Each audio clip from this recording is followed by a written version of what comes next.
Madame Dominique Orliac.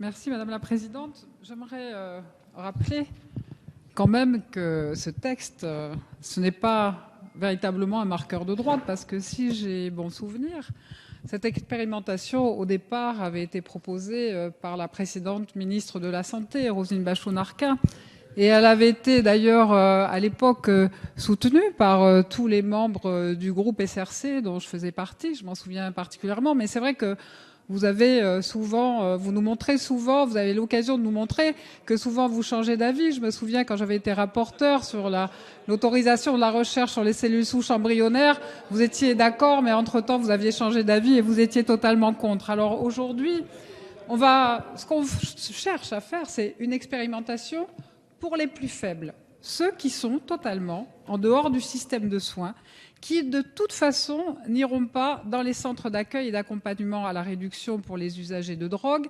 Je rappellerai qu'ils sont créés depuis 2004 et si c'était suffisant pour ces personnes-là, eh bien ça saurait déjà. Donc je pense qu'aujourd'hui, on va simplement soigner des malades.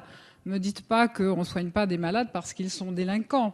Parce que ne pas agir, ne rien faire, c'est de choisir de les laisser mourir. Et dans l'indifférence, comme l'a dit notre collègue Roumégas tout à l'heure, les salles de consommation, c'est tout simplement pour aller vers eux. Et je crois qu'il faut avoir vraiment une vision humaniste de notre société. Et c'est ce que soutiennent les radicaux de gauche et les députés apparentés de notre groupe. Donc c'est pas du tout, comme vous le présentez aussi, une légitimation de la toxicomanie. C'est pas un encouragement non plus à la toxicomanie. C'est pas, comme on aurait envie de le dire, un toxicobar, comme vous le laissez penser dans vos discours. Les usagers de la drogue, ils seront totalement accompagnés par des équipes pluridisciplinaires, des travailleurs sociaux, des militants associatifs.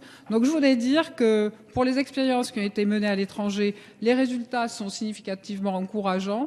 Et en fait, simplement, moi, la réserve que je donnerais, c'est que le texte prévoit uniquement pour les maires qu'ils soient destinataires du rapport annuel sur les déroulements de l'expérimentation. Il faudrait que les maires soient consultés sur ces